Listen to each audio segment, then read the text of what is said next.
गरीब पकोड़े वाली। नागपुर नामक गांव में संगीता नाम की लड़की रहती थी। संगीता, बेटा चल, अब खेलना कूदना बंद कर और आकर मेरे पास बैठ। क्यों माँ, क्या हुआ? बेटा मैं चाहती हूँ तुझे सब कुछ आए, तो घर का भी सारा काम जाने और बाहर का भी। इसलिए अब से मैं जब भी खाना बनाने बैठूंगी तू मेरे पास आकर बैठना और देखना मैं कैसे खाना बनाती हूँ। ठीक है माँ। संगीता की माँ जब भी खाना बनाती थी, संगीता बगल में बैठकर उन्हें देखा करती थी। एक दिन संगीता की माँ उसे पकोड़े बनाना सिखाती है। चल संगीता, आज मैं तुझे पकोड़े बनाना सिखाती हूँ। संगीता मन लगाकर पकोड़े बनाना सीखती है। माँ, क्या मैं भी बनाऊं? अभी नहीं बेटा, आज सीख ले, फिर कभी बनाना। ठीक है माँ, जैसे आप कहें। कुछ दिनों बाद संगीता की माँ वापस से पकोड़े बना रही थी। माँ, आज तो मैं पकोड़ा बना कर रहूंगी। अच्छा अच्छा ठीक है, तू ही बना। संगीता पकोड़े बनाती है। माँ, इसे खाकर देखिए कैसे बना है। वाह बेटा, ये तो बहुत ही ज्यादा स्वादिष्ट है। आज पहली बार तूने पकोड़े बनाए, वो भी इतना स्वादिष्ट। धन्यवाद माँ। संगीता पढ़ाई में भी मन लगाती थी, साथ ही घर के काम में भी माँ का हाथ बांटती थी। धीरे धीरे संगीता बड़ी हो जाती है। माँ, अब आगे की पढ़ाई करने के लिए मुझे शहर जाना होगा, वहाँ बहुत पैसे लगेंगे। क्या आपके पास इतने पैसे हैं? नहीं बेटा, मेरे पास तो इतने पैसे नहीं हैं कि मैं तुझे शहर भेज सकूं। तुझे तो पता ही है, तेरे पिताजी के जाने के बाद मैं किस तरह घर चला रही हूँ। संगीता पैसों की कमी की वजह से अपनी पढ़ाई छोड़ देती है। धीरे धीरे उसकी उम्र बढ़ने लगती है। आस पड़ोस के सभी लोग संगीता को ताने मारना शुरू कर देते हैं। कैसे भी थोड़े पैसों का इंतजाम करना होगा ताकि संगीता की शादी करवा दूं। आखिर कब तक उसे घर में बिठा कर रखूंगी मैं। संगीता की माँ कुछ पैसे इकट्ठे कर लेती है और राजेश नाम के एक लड़के से संगीता की शादी करवा लेती है। संगीता दहेज में कुछ भी लेकर नहीं आई थी, जिस वजह से राजेश हमेशा संगीता को ताने मारा करता था। खाली हाथ आई, कुछ तो लेकर आती।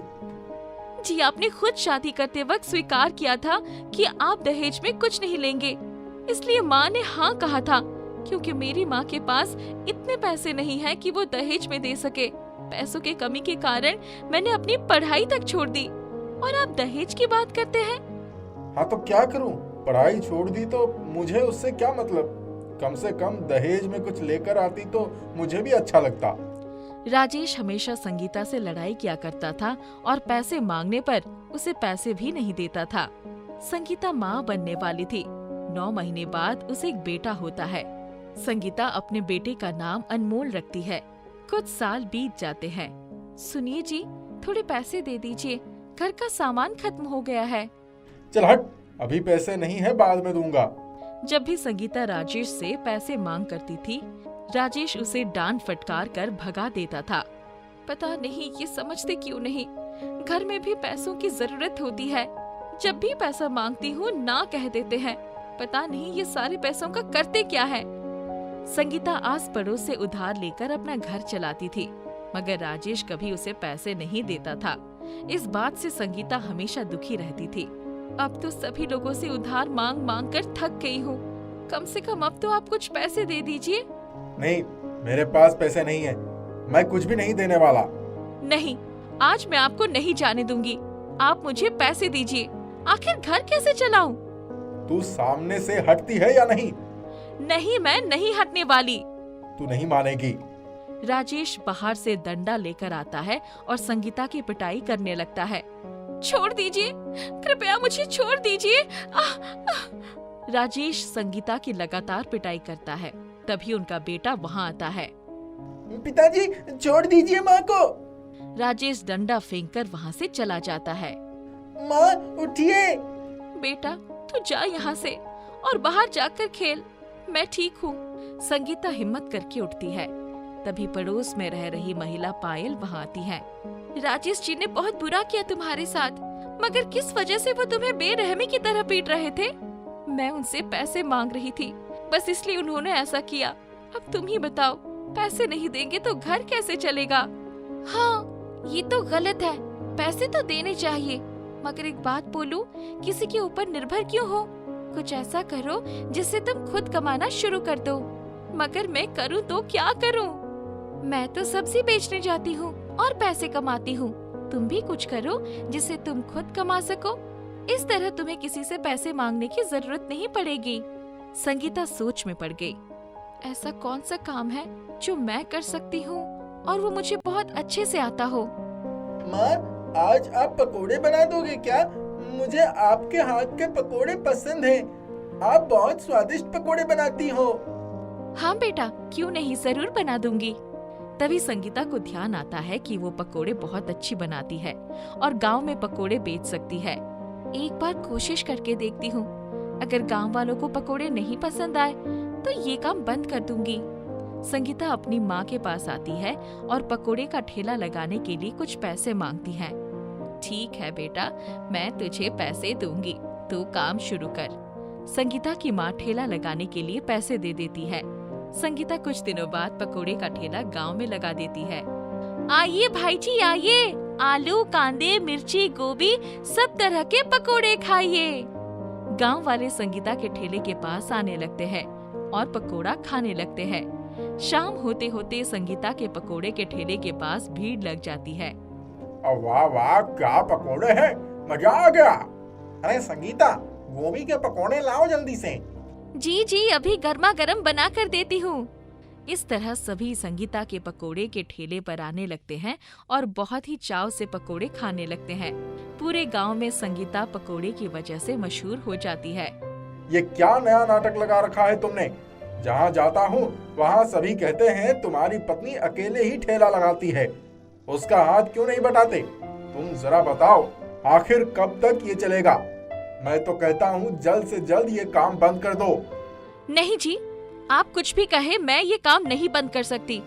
आज इसी काम की वजह से मैं कमा पा रही हूँ, अपनी और अनमोल की जरूरतें पूरी कर पा रही हूँ, इसलिए मैं ये कभी नहीं बंद करूँगी। राजेश संगीता से हर रोज इसी बात पर लड़ाई किया करता था। अच्छा ठीक है, अगर आप चाहते हैं ये काम मैं छोड़ दूं, तो आप मुझे पैसे देना शुरू कर दीजिए। चुप हो जा, मैं कुछ भी नहीं देने वाला तुझे, बस तू ये काम बंद कर। नहीं, कभी नहीं। राजेश संगीता से लड़कर वहाँ से चला जाता है। अब तक तो उन्होंने पैसे दिए नहीं, पता नहीं सारे पैसे ये कहाँ ले जाते हैं और ऊपर से मुझे काम बंद करने के लिए कह रहे हैं। संगीता हर रोज पकोड़े का ठेला लगाती थी और पैसे कमाती थी। धीरे धीरे वो सभी आसपास पड़ोसियों का कर्ज चुका देती है। एक दिन अचानक लोग संगीता के घर आते हैं और राजेश को बाहर बुलाकर उसकी खूब पिटाई करने लगते हैं। संगीता वहाँ आ जाती है। क्यों? क्या हुआ? आप लोग इन्हें मार क्यों रहे हैं? मारू नहीं तो क्या, इसकी आरती उतारो, आज तो ये बच नहीं पाएगा। अरे बताइए तो सही, बात क्या है? जुआ में पैसा लगाने के लिए इसने मुझसे पैसे लिए थे। उस वक्त इसने बोला था जीत कर चुका दूंगा, और आज तक इसने पैसे नहीं दिए। जब तक ये पैसे नहीं दे देता हम इसे मारेंगे। ये सुन संगीता हैरान रह जाती है। क्या? जुए में पैसा? ये काम आप कब से करने लगे? मुझे माफ करना संगीता, मैंने तुम्हें कभी ये नहीं बताया। रुक जाइए, इन्हें मारिए मत। कुछ दिनों का मोहलत और दे दीजिए। बस 7 दिन है तुम लोगों के पास, पैसे लौटाओ वरना मैं इसे थाने लेकर जाऊंगा। ये कहकर सभी वहाँ से चले जाते हैं। तो यहाँ जाता था आपका सारा पैसा? मुझे माफ कर दो, मुझसे बहुत बड़ी गलती हो गई। मैं लालच में आ गया था। मैंने सोचा उधार लेकर एक ही बार इतना जीत लूंगा कि सबका कर्ज चुका दूंगा, मगर मैं हार गया। ये आपने बिल्कुल भी अच्छा नहीं किया। अब वो आपको छोड़ेंगे नहीं। संगीता, मुझे बचा लो, वो सभी मुझे मार डालेंगे। संगीता गुस्सा होकर वहाँ से चली जाती है। उन लोगों से बात करना होगा और हर महीने थोड़े थोड़े पैसे देने होंगे, तब जाकर इनका कर्ज खत्म हो पाएगा। संगीता पैसा जमा करना शुरू कर देती है। 7वें दिन वो आदमी वापस आते हैं। कहाँ है पैसे? मैंने बहुत कोशिश की मगर। तभी वहाँ संगीता आती है। ये लीजिए भाई जी, ये पैसे रखिए और हर महीने मैं आपको पैसे दे दूंगी। थोड़े थोड़े करके हम आपके सारे पैसे लौटा देंगे। ठीक है, जाते हैं, मगर याद रखना हर महीने चाहिए। जी ठीक है। तुम्हारा बहुत बहुत धन्यवाद संगीता। तुमने मुझे उन लोगों से बचा लिया। मैंने तुम्हारे साथ बहुत बुरा बर्ताव किया, मुझे माफ कर दो। मैं तभी आपको माफ करूंगी जब आप हमेशा के लिए जुआ खेलना बंद करने। हाँ संगीता, मैं वादा करता हूँ मैं कभी जुआ नहीं खेलूंगा, कभी नहीं। अब से राजेश भी संगीता का पकोड़े के ठेले पर हाथ बटाना शुरू कर देता है। धीरे धीरे संगीता राजेश के सारे कर्ज चुका देती है और फिर वो एक दुकान खोल लेते हैं। संगीता, तुम पढ़ना चाहती थी ना, तो तुम पढ़ना शुरू कर दो और जहाँ तक पढ़ना चाहती हो वहाँ तक पढ़ो, कोई तुम्हें रोकेगा नहीं। क्या सच में? हाँ बिल्कुल। संगीता पढ़ाई शुरू कर देती है। वो दिन में राजेश के साथ दुकान का काम संभालती थी और रात में पढ़ाई करती थी। इसी तरह संगीता काम के साथ साथ अपनी पढ़ाई भी शुरू कर देती है और खुशी खुशी अपने परिवार के साथ रहने लगती है।